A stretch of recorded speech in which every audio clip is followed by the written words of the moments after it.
If you watched my last video where I talked about the non-fitting headliner, I believe I mentioned going to the FAR company to buy one, which is what you're seeing here is a FAR built interior, which is a Brand X company making aftermarket interiors.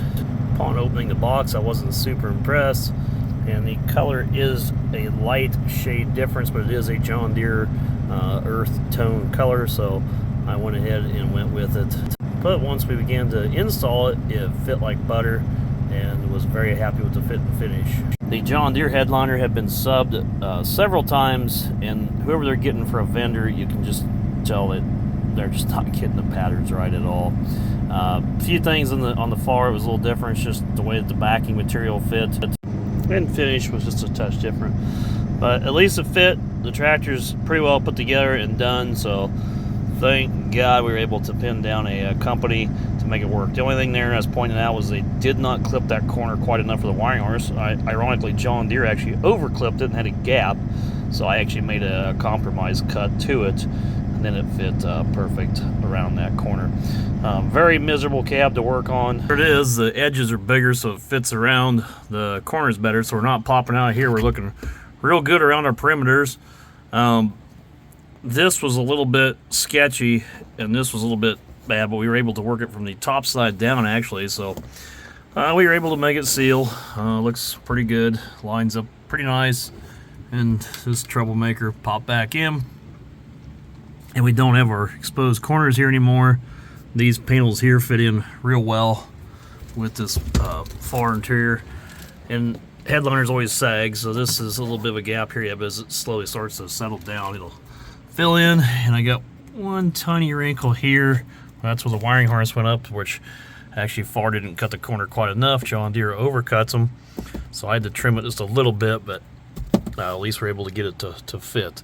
So we're in, and we're not crinkled up like we previously were, and we're actually able to get our roof back on. So we're good shape for a headliner, and glad it fit, but I'm a little disappointed in the color, and I feel like there should be a little more headroom. This is pretty shallow in this area, but what are our options? It's this or this one here that does not fit at all. Not 100% finished yet, but here's your before and after shots. This would be before when it arrived, a little rough, and there's after. A much improved looking, updated and fixed up tractor. And same with the interior. Here's your before shot, trashed, and there's after. Much better. Not 100% finished, but close. We did get the loader put on this tractor. This is a 620 John Deere loader. It's the late model 620s. Some of the earlier ones only had one pin setting, the later ones had two, and the later ones had these guards between the windshield and the cab, which actually line up with this hole in the slot here, so you can actually kind of push it back into this plate and rock it into your frames. Made the loader much safer to install and remove, and just made it a little easier.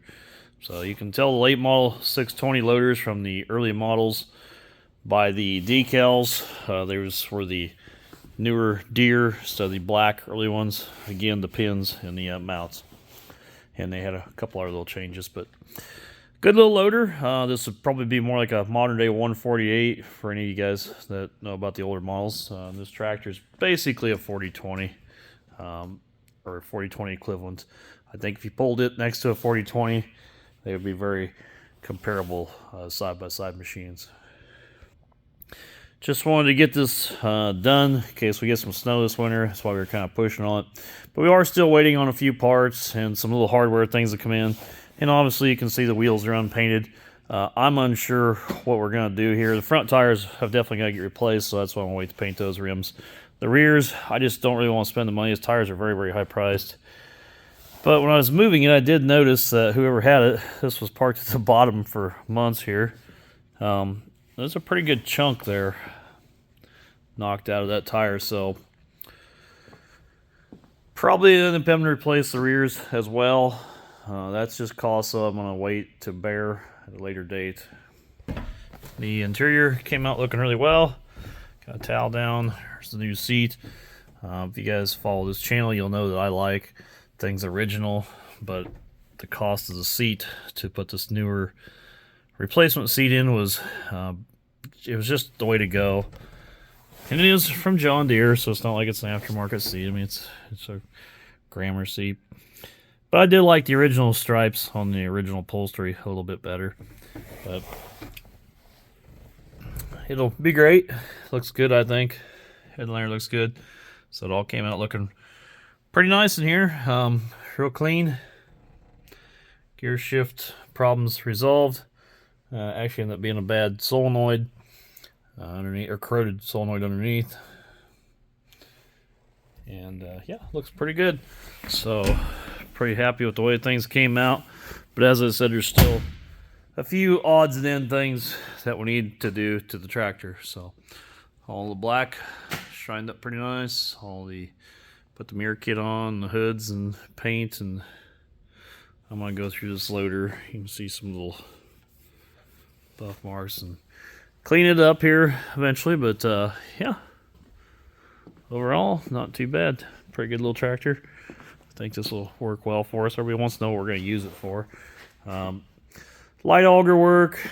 It'll probably run the big auger. Bush hog, disc mower. You can haul bales with it. My wife has some animals that I get the joy of cleaning up after, so you can use the loader for that kind of work. We're always using a loader around here. This won't be a primary, 6120M is, but we always use a loader around here. It's like we're moving chemical totes or moving seed or moving iron around or stuff here in the shop or something to load out, or a little spilled grain or something. But there's always something to do with the loader. And I like to bush hog with the loader on. Just when you're mowing around field borders, it seems like that's the time when there's always a limb down or something like that, and you can push it off in the ditch. Or for that fact, if you're driving through tall weeds, you kind of got you a grill guard here where you can curl the bucket and mat some of the taller stuff down as the tractor goes through, so you're not pushing it down with your fiberglass hood.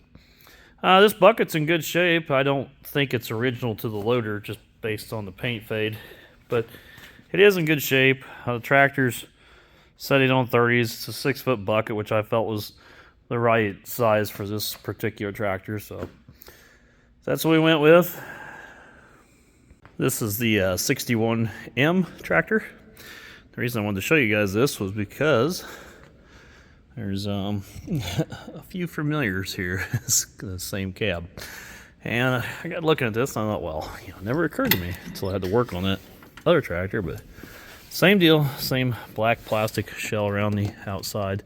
I see they did change the screws, but same deal where the upholstery interior actually pops in around and behind they trim it from the outside basically.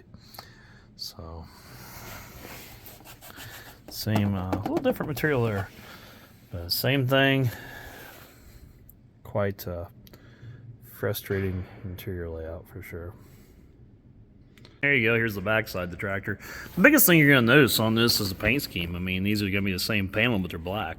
Same thing with there with your filter housings are black cab corners. And they did go up in the corners there and they changed the lights, recess these. They do have a flat plate. If you're blinded by the lights of the building, they do have a flat plate up there. I'm sure that's a flat plate because in Europe, which is where these are built in Germany, I think they use a license plate. So yeah, same thing, just updated version. And there's the original old school, the 4020. What will happen to this tractor? I don't know. We don't really use it much anymore. The direction of the operation, where I'm wanting to take things, and my main focal points going forward, I like being in the hay business. I really did. There's just not much future in the hay business in this area. I think even on your very best years, it's rather limited. So row crop's going to be the main focal point. I'm not getting any younger and lack of help. So yeah, I'll still be in some hay, but very limited. Literally probably under 200 bales a year. I mean, maximum, that would be it. Realistically, probably 100 bales a year. And that's going to be time consuming because it's a lot of mowing waterways and field borders and stuff like that, even to get that quantity. So modern day, what we're using this thing for, I mean, this tractor ran an auger a little bit and moves equipment in and out of the shed.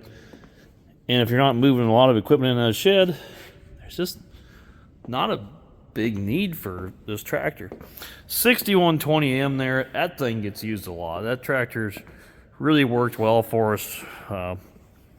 Over here, you got the 4850, which is my pride and joy. It's probably the one I'm the closest to, just because 50 series tractors would be my vintage when I was little, and these were new on the lot.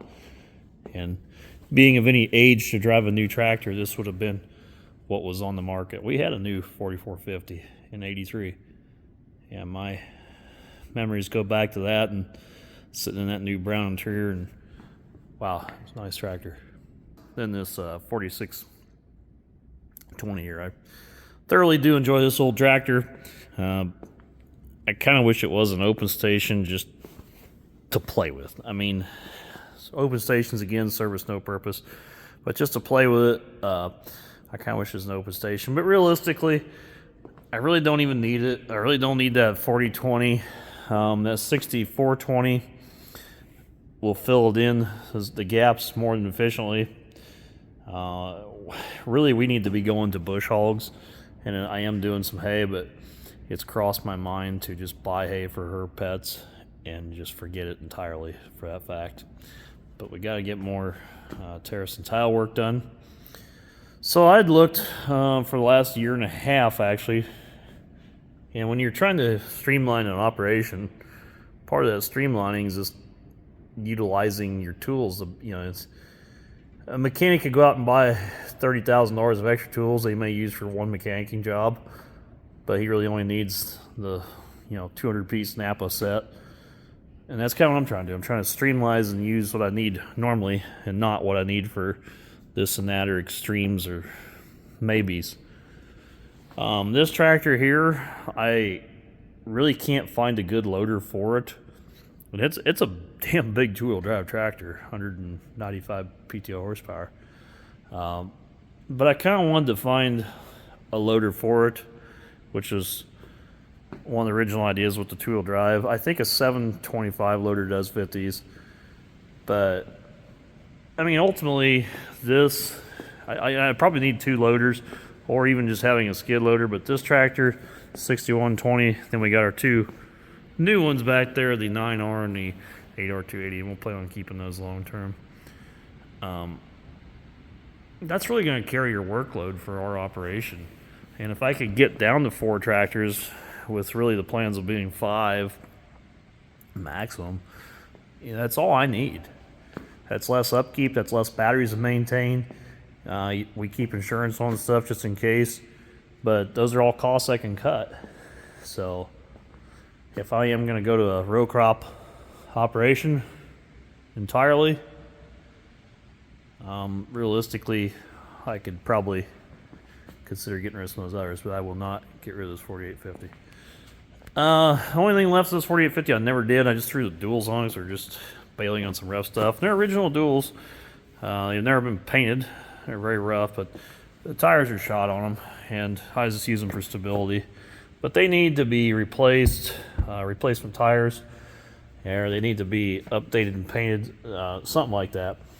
But overall, the tractor's worked out fantastic. It was a beast of its day. Anymore, it's just a big bush hogging and baling tractors, auger, stuff like that. But again, I won't get rid of it. I like it too much. Real proud of what we did on the rebuild.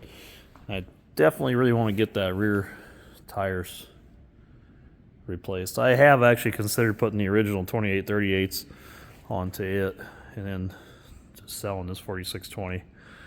I love this old tractor, but I probably don't have the emotional attachment to it that I do here. But we'll see how things play out in the future as to what we need or don't need. But I'm getting older. My father's getting older. I'm trying to simplify and streamline the operation to give us the best crops that are going to yield the most, make us the most revenue, best return on investment. And that's the kind of things that we're doing and I've been working on the past several years is ROI return things. It's been a very rocky road to getting there just because farming hasn't been the best and it's been hard to get the right stuff, especially with the supply chain shortages. And every time I make a trade, sometimes I do something that I think is right, sometimes I do something that's I didn't want to do. But generally speaking, I'm trying to move in the right directions. And you guys will catch a video and everything in the background coming up, because I'm sure you got questions now. But yeah, this 280, great tractor. Like it. Maybe you would have ordered it with a couple different options, but these have went up so much since COVID's went through, all the latest price hikes, that we're gonna just be happy with the options. And this one here, it was custom ordered, so it's got everything needed and wanted, and it is awesome. We love it, so I'm much happier with this than the 8R 410. So we're sitting in good shape going forward. You guys will have to tag along for the long haul as to what journeys, and when you see it in live time, it's kind of like living it. Things don't always seem so fast, but if you could condense it into a 15-year stretch, make a video collage or something like that, it's amazing how life does fly by. And the things and goals that I've been working towards we're obtaining them, so slowly but surely we're getting there. And while I'm here in the shed, what the hell, we'll just walk around and show you guys a couple other things. Here's the toolbar you guys saw if you watch the channel. This is going to get reduced back to the 16 shanks, which all it is. See that bolt-on extension right there? It's literally all, they're all 16s, they just add the extension on. Going to unbolt that because it's a pain in the rear. It does not work well for our contour. This BBI spreader here, sometimes I wish it was bigger, but we really couldn't afford that real big unit. It's called the Magna spread to be the next series up. Cost prohibitive for what we're doing. Works very well, this machine, this grasshopper, so real happy with that. Then here we have the grain cart, the 1196 Brent. Nice cart. What I don't like about it is the low hitch. The hitch hook's there, and it actually like goes way down. It's only about 1.5 feet off the ground, and you're quite a ways from the axle to the hitch. Whereas all the others would have the auger coming out of the corner, center sumps of a floor auger, actually go hitch up the axle. This one actually goes down, then like back up. So yeah, I don't like that about it. And the auger, which I stated on the video this fall, the auger comes out square, 90 degrees, whereas the corner augers come up at an angle. And everybody's saying, well, buy a Kinsey, because they do. Yeah, they do, but they don't go up and down. This one, you can actually raise the auger up and down. So you gain some, you lose some. In my opinion, not a perfect cart made, but there are better ones than this one on the market. Although, do I hate it? No, not at all. I just think it would work a little better in flatter ground. So I may do something with this cart, not sure, just because there's places we can't even go with it because of that low slung drawbar. Part of those life adventures are sitting right there, 2 trucks. Something we didn't think we would have, but had planned on doing and had the right opportunity to do it. And I'm damn glad that we did do it. So I'm happy with those and had planned it for years. And I'm glad I had the opportunities in life to know what options I want and what things are needed to make a truck right. And they've worked out well, and they'll continue to work out well for us. And while we had considered changing the configuration of truck and trailer on the one, we kind of opted the last minute just not to do that because of cost. But regardless, those are there. They're going to work well, and they are working well. And that's just part of the goals of our farm that I've been able to put together. And if you talk to or watch in the videos, I talked about maybe in the fall they're not the best option for hauling in out of the field for like up to 2 miles. I still think almost like a gravity wagon's almost better, or an old straight truck or something, especially if you got narrow driveways in our hills. But you know what? They're here, they're working, and a dream became a reality, and that's what we're pushing for. And they're going to work well for us in the future, especially when they're paid for. They're going to have a very positive return on investment. Well, if you follow this channel on a regular basis, you've seen the videos on the trucks. We have a T880 with a Tempty hook to it, and we have a T800 with a Wilson hook to it.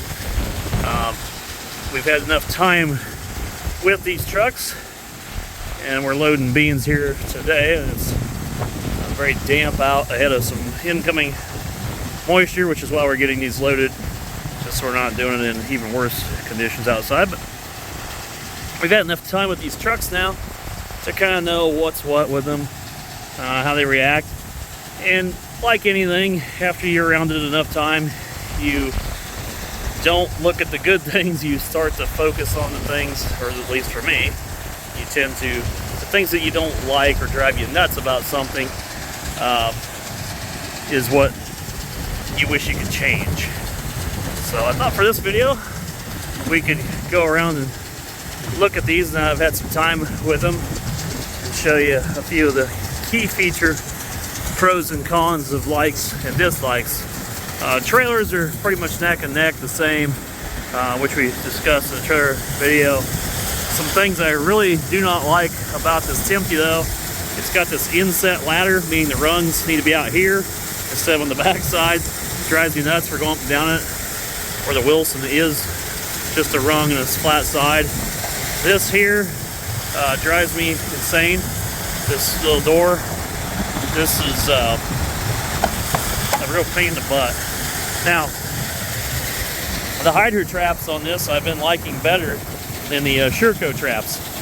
And I won't say that this is a Wilson or a Tempty thing, because this is a vendor thing. Each company, Wilson, Tempty, whatever trailer manufacturer, they just buy from vendors. So I could get these exact same traps on the Wilson, or I could get the Shercos on here. But I do like the hydro trap better. So that's a positive. And I will say Tempty did a better job with their windows there. Here in the front, here's our roll tarp, same as both trailers. This one here has a lot of bracket out here. It has a flex to it, if you can see. It vibrates, so it shakes a little bit. Now, will that ever be a long-term problem? I don't know. But I don't like the fact it shakes around. Now, if you get up here on the trailer, things I like better about the Tempty, as you can see what I just did here by getting off the one side, we're loading on a hill slope here. They got a little rail right there. Keeps it from running off. I don't know what that's by design or not, but it sure works nice for anything bouncing over. Whereas the Wilson's just flat and everything goes on over the edge. So, again, pros and cons. You could take this Tempty trailer, throw a Wilson, again, might just be the vendor, maybe change up this tarp bracket a little bit, put Wilson ladders on it. Then basically they'd be the same trailer, but it would be a little better. This T880's got a lot bigger, easier to get out of, like a car door, which I like a lot over the other smaller doors. And they shut better than the other doors too. But when you sit down in this seat, there's not a huge amount of room front to back. They made the cab wider sideways. I don't really give a shit about wider sideways. I like legroom. So the T800 has it beat in legroom. And they got a big distance windshield here. And this is like a old Ford Louisville or something. It's just a really big windshield. So as far as visibility, this rounded hood and everything, it's way better in traffic than the other older truck. But for sunlight and everything, I kind of like the older truck and the narrower windshield. What I don't like as well about the older truck, or the older body style, now these are Ultra shifts, both of them. They've made major improvements on the multi-controller here, whereas this is integrated to the truck and the other one's just added on down below. And they both have the smart wheel controls, but this truck's much, much better. So here's my cruise control icon right there. If I'm going down the road and I turn it on, set it, I'm going. And I want to cancel it, I can just hit off and it'll stay with the icon on, whereas I have to double tap it to turn it clear off. So if I want to just cut my cruise off, just touch it once, and then I want to turn it back on, I can just hit my set button only. If I want to cancel completely again, I just double tap it. But on the other truck, the only way to shut it off at all is to hit the off button. But then when you hit the off button, there is no setter. So you actually got to reactivate it by turning it back on, then resetting it. So if you have a preset speed that you were at again, this one you can just, it stays on, just set, which basically means resume it, and or resume button. I think either one of them works for speed. But anyway, the other truck, it cancels. You have to reactivate it. So it's you're going on cruise control. It's like this one's just a one touch, and the other one's a two touch system. It's something you just have to remember. Kind of drives me nuts. Cruise control on the other truck. This truck is here. You can see the icon there, right here, as it activates. Pull this down, and it'll activate your Jake brakes. I think I said cruise. Anyway, it activates your Jake brakes.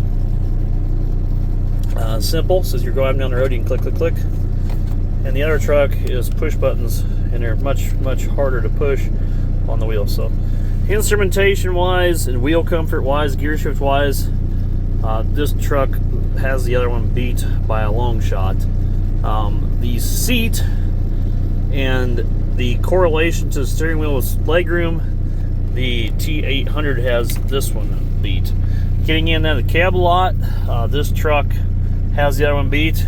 But width wise, which we go through Bungie, they're 9-foot wide doors, and this truck's a full 8.6, so it's definitely wide. So there's 3 inches per mirror, whereas the other truck's definitely narrow, so you can go cruising right through the doorways of Bungie. I mean, I pull up there, and it's like this each side getting through. It's kind of pretty tight. Now I wish they'd made their pits a little wider. I don't know why they didn't, but anyway, definitely more of a challenge to get through with this truck than the other one.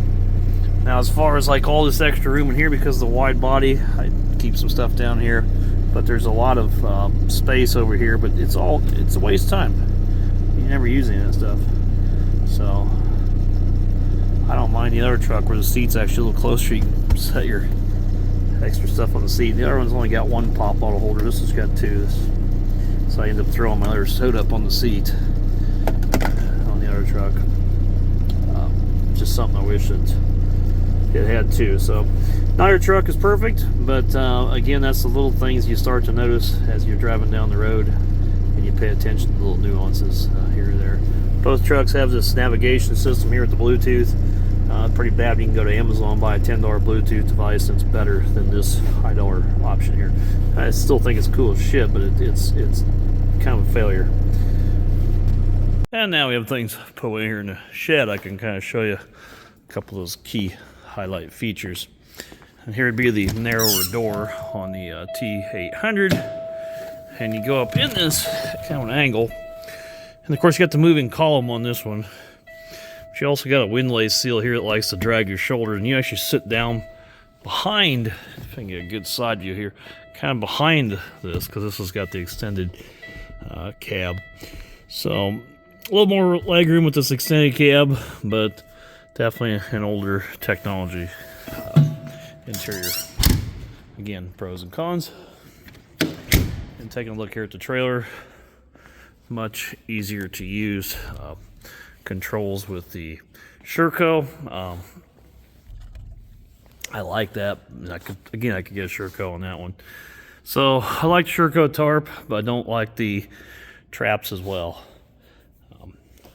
Kind of a toss up between the two, but this ladder, if you're going to use a ladder, is definitely better.